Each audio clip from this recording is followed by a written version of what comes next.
Hello and welcome to my channel. This is Lisa with Lisa's Faith and Budget Planning channel. I'm excited to be here today. I'm excited to be here with you, getting into my budget for the month of May.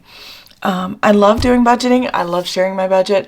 And if you've been on my channel a while, welcome. I'm so glad you're still here and coming back and budgeting with me. So let's get out our notebooks and get out our pens and papers and let's just write down our budget and let's figure out what the month's going to look like for the month of May. I've already laid down stickers. I like using stickers. I just think it's a neat way to compartmentalize what bill is due on what day. And this is my bills. This is my bill page. I never really explained that, but this first calendar that you see in my Erin Condren 7x9 monthly planner is the bills page. And so I have my bills and I have all my deposits written here, and I can just check them off as I go, which I absolutely love. This also is a good way for me to see what bill is due during what paycheck period. So all of our money except for one paycheck comes here on the first of the month.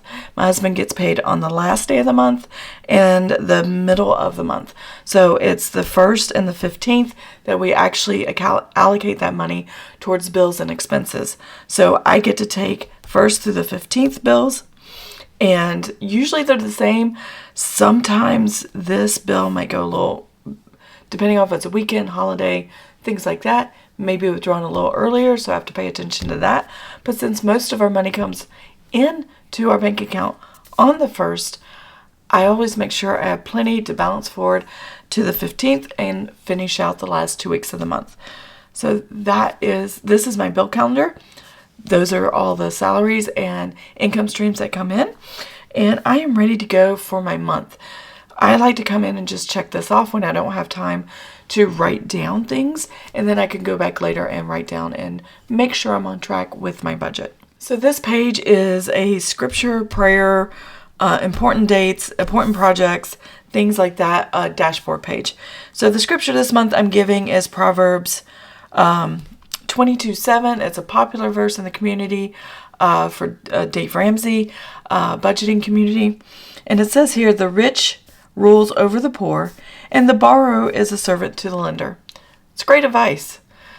You don't want to be a servant to your banks and your credit cards and your school loans forever. You really don't want that.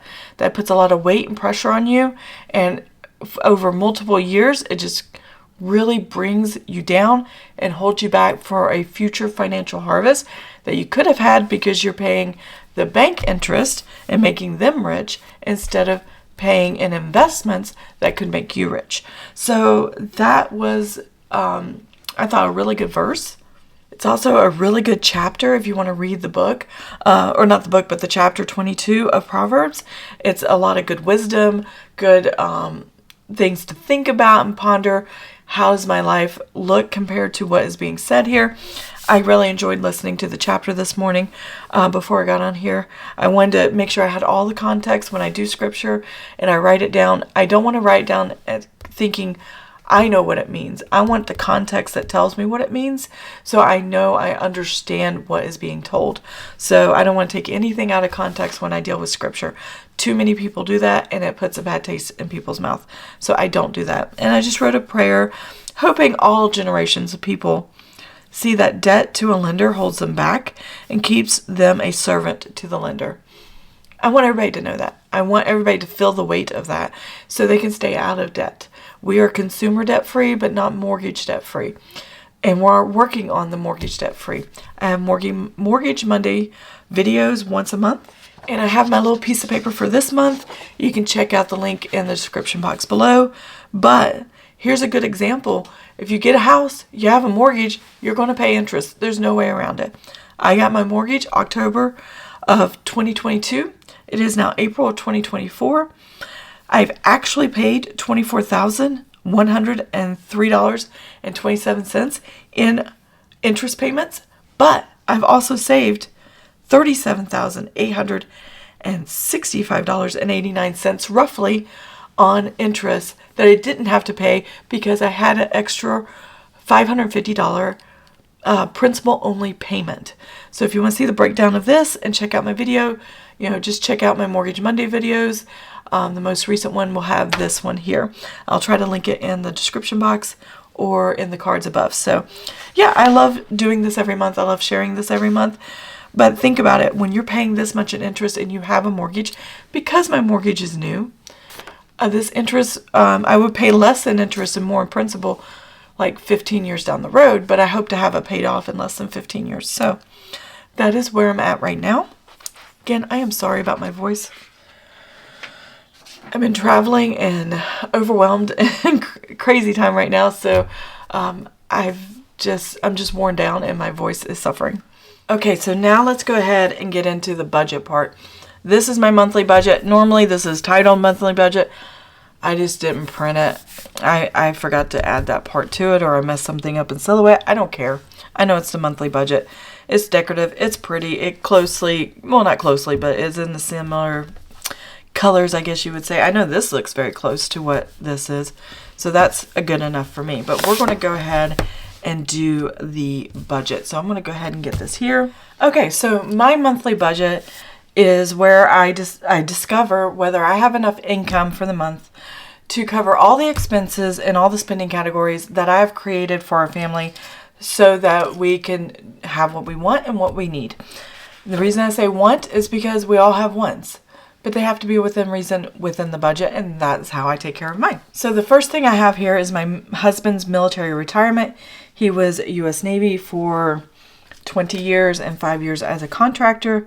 So he gets a retirement check, $1,888.12. Now, if you've seen my past monthly videos on the military retirement, the state of Virginia was still taking out some taxes and they shouldn't have. So we finally got the email back that states that they will no longer be taking that out. And I'm glad that they did that, but I don't know the actual number just yet. As soon as I do, I will have the actual here and we'll be good to go.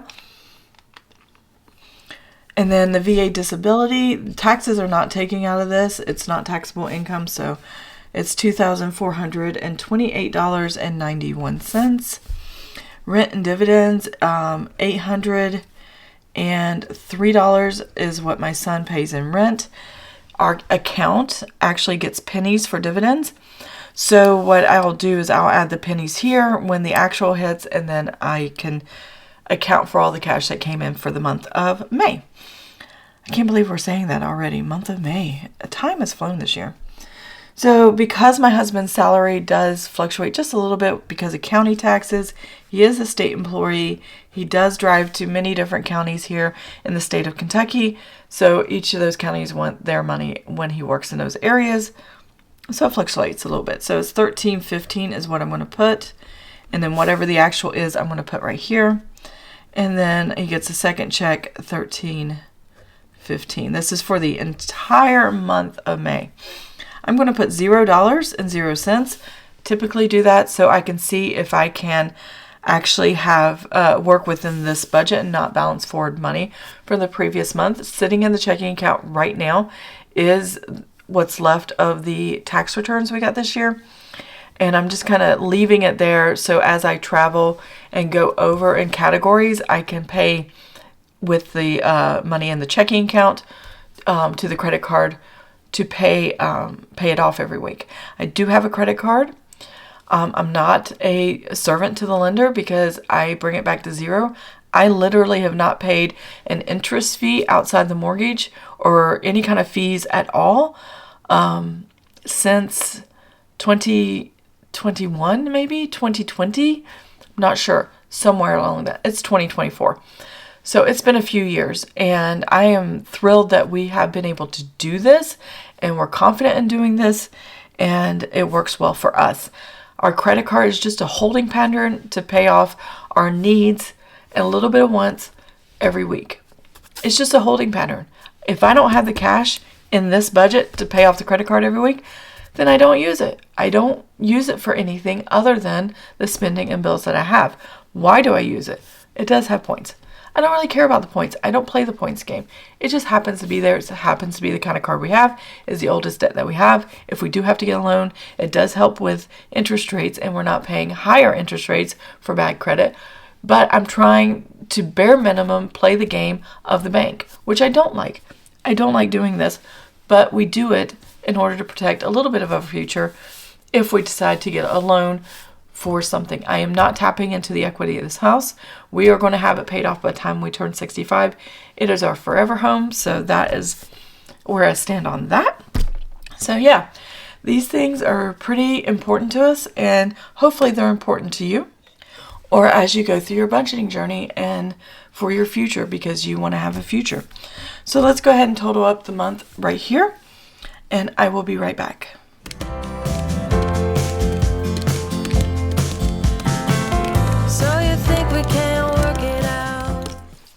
Okay, so I am counting on $7,750.03. All right. Now I have a lot of things that come out.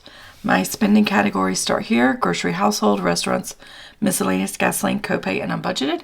I track these in my weekly check-ins, but the rest of these are auto pay. The only one I mail in is the water bill, and that's just because we live in a rural place that doesn't like technology very much. It's just easier for them, so I mail that in. So my husband and I enjoy giving, and we do give quite a bit based on the income that comes in. So military retirement, we tithe to God's Outreach, which is $95.06, and that is part of that is us paying the processing fee for the donation, so that they don't have to pay for credit card processing fee. Anytime you use a credit card or a debit card for that Visa logo, the MasterCard, whatever it is, whatever the logo is, there is a processing fee for that. And usually your items are marked up to cover the cost of that by the person selling you the item. That is how it was explained to me when I went through accounting. That's what I would assume everybody else is doing too. PHC, Pregnancy Help Center, helps women who are pregnant and don't have a lot of resources. Tithe, $138.31. This is our church. Our mortgage is $2,522.96. Our Spectrum cable internet phone is $171. I didn't know this until I looked the other day. It actually had Disney Plus, but the one with commercials, not commercial free. So we have our Disney Plus back. I used to pay the annual subscription, but now when I changed it in August, it came with it. It was a promotion that they had. Amazon Music is my husband's, $10.59. NutriSense, $2.65. So I just started this subscription. As a type 2 diabetic, I don't finger stick and do my blood work very well. So I needed a different way of doing it, but I am not insulin dependent. So I can't get it through my insurance, but I can pay out of pocket. And I join NutriSense and I get my sensors. If I want a coach, I can add it for extra fee and stuff like that. But so far, the sensor is doing great and helped me. I've lost a little weight just having it on and avoiding things, and it's improved neuropathy symptoms and stuff like that. So I like that. Just because it's changed my eating habits. I'm noticing what spikes, what doesn't a little bit better. That's how it's helped me with the weight and stuff. Paramount Plus, we've been watching that quite a bit lately. $6.99. Greater Europe Mission. This is another tithe to the VA disability. And again, we pay the fees, and this is $256.75. And then our water, I'm going to budget $50. I know it's normally in the 30s, but I budget $50 in case we do some watering or use extra water or have guests or whatever in our home, and that covers that cost. YouTube Premium. This is so my son doesn't have commercials on his YouTube watching. $24.92. It gave us up to 5 YouTube emails, channels, and we love it. We absolutely love it. The HP ink, that's instant ink, that's $7.41 for things I print here at home. And Geico, it's our car insurance, $178.02. All right, sinking funds this month are going to be $445.99. I will do a setup video later, hopefully when my voice comes back. So I do want to do one of those. AT&T, it went up a couple dollars, $288, I think, to $285.49. I have to look at the bill and see what the difference was, but I'm sure it was some kind of local fee. We're having increased taxes and changes to our property value taxes and stuff like that. My property value has skyrocketed here amazingly. I didn't think it was going to go up as high as it has, but it has. And they're also adding fees for our 911 emergency center, bringing it up to date technology wise and things like that. So I'm not against what the fees are for. I just wish I didn't have to pay for them. Electrical, I always budget $150. If I know what it is, and I'm kind of filming this early and I don't know what it is yet, I'll put $150. So my utilities are about $200. Usually it's under that. So if this is higher and this is lower, this usually covers the cost of any overage. So it works out in the end, but yeah, that's okay. So tithe. So we have 2 paychecks, salary checks for my husband, and we tithe each of these. That's what this first one was. And this one is the second one, $138.31, again, paying the processing fee. Our family has life insurance, me, my husband, and one of my sons, and that is $87.56. And then my oldest son aged out of the life insurance that we have when he turned 25, so I bought an additional policy for him. I bought the largest policy they had, $33.16.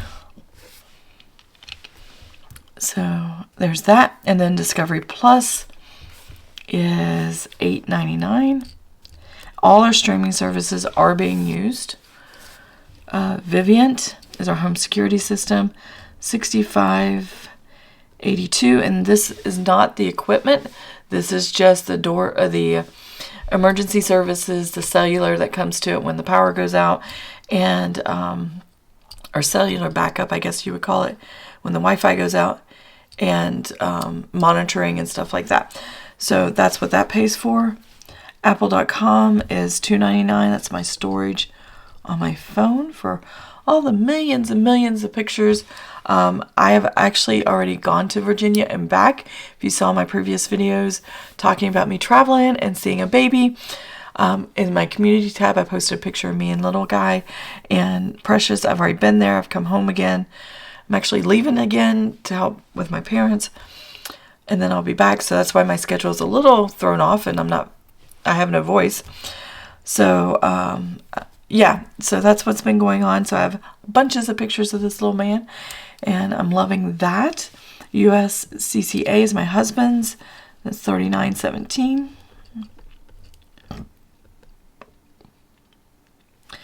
Roth, I'm moving $100 a month until December, and then I'll put that additional $1,000 at the end of the year into my Roth after I turn 50, in order to have $8,000 in my Roth contributed this year and fully funded. So I like a fully funded Roth. Going into next year, hopefully I can do something similar. So we'll see what happens. This month, I am lowering my grocery to $1,400 from $1,600 to $1,400 for the month, mainly because I won't be home. And I'll be at my family's part of my parents for a while, and then I'll be here, be back and forth, and the budget's just going to be kind of weird. So, and this will also allow me room to have leftover money in the budget. If I need additional, we still have a little bit of tax return, it'll be fine. Restaurants I did lower to $400.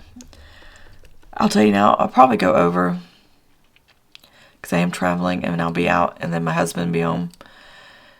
and you won't be able to cook every night. So we'll see what happens. Miscellaneous, $400 seems to be okay. Gas is $200. That will be, if I include my travel, that will be over. But I'm not including the tax return money in here. So anything that's over will come out of the buffer to checking account where the tax return is sitting right now, or rollover. I will put the rollover in here as an actual because we haven't got to the end of April yet, so I don't know what the actual is going to be. Copay is always $100. That's for doctor's appointments, prescriptions, so on and so forth. Budgeted is always $0. It's just a way of me having a line item for things that were surprises that I know I have cash for in the buffer of the checking account, and I will pay it out of that, and I can put the actual right here. That's the whole point of that. And now I'm ready to run the totals. So I'm going to do a total here and then a total here. And then we're going to take the income minus the expenses, and I'm going to write a balance forward, rollover, buffer the checking account, whatever you want to call this budgeted amount. And then at the end of the month, I'll put the actual. So once all the transactions happen. So let me total this up and I'll be right back. On the back of a paper cup,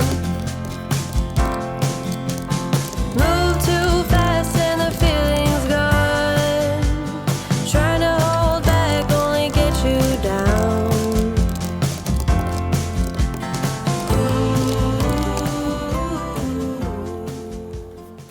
Okay, so I have everything written down. I have all my income and then all my expenses. So I'm going to take this $7,750.03 and I'm going to subtract the $4,696.49, and then I'm going to subtract the $2,976. Boom, $77.54. I did my numbers right. I have my notes here. I was like, I hope I did my numbers right. So I have $77.54. Not a lot of wiggle room, but keep in mind, I still have tax return in the buffer, the checking account. I don't know what my balance forward is. I know I'm going to balance it forward because I'm still traveling in the month of May. So I'll need gas money, a little bit of food, and some stuff like that. And traveling back and forth, it's a 9-hour drive, basically. If I stop for lunch and get gas, it's about a 9-hour drive. And it's 8 hours if I nonstop, but I'm going to stop. So it pushes out to 9 hours. So that's the traveling I'm going to be doing. And from where I'm at, yeah, it's going to be a crazy time. Hopefully I can get as much content up to you guys as possible so we can have what we need for the channel, but also for you guys so you can follow along and tweak your budgets on what you might want or need. Again, I lowered this from $1,600 to $1,400. I lowered our restaurants. It used to be $600, then I dropped to $500. Now it's $400. Though I don't think we'll stay in that, and this is what I'm hoping to stay in if I can. If not, then it's fine. We just have to decide to sacrifice the buffer of the checking account. Gas. I might put some of the gas in a budget for travel, and that'll come out of the buffer of the checking account with the rollover from April to May that I have not brought into consideration here yet. So in copay, that'll be fine. It's usually more than enough for prescriptions and doctor's appointments. I don't think we have a doctor's appointment in May. If we do, it's at the end of the month, but we always have prescriptions every month. So there we go. That is the month of May for me. This is my monthly budget. I hope you enjoyed the video. If you did, please give a thumbs up. I do apologize for my voice. Hopefully this will get better soon and I can do better content for you guys. And I hope you have an amazing and blessed day. Bye.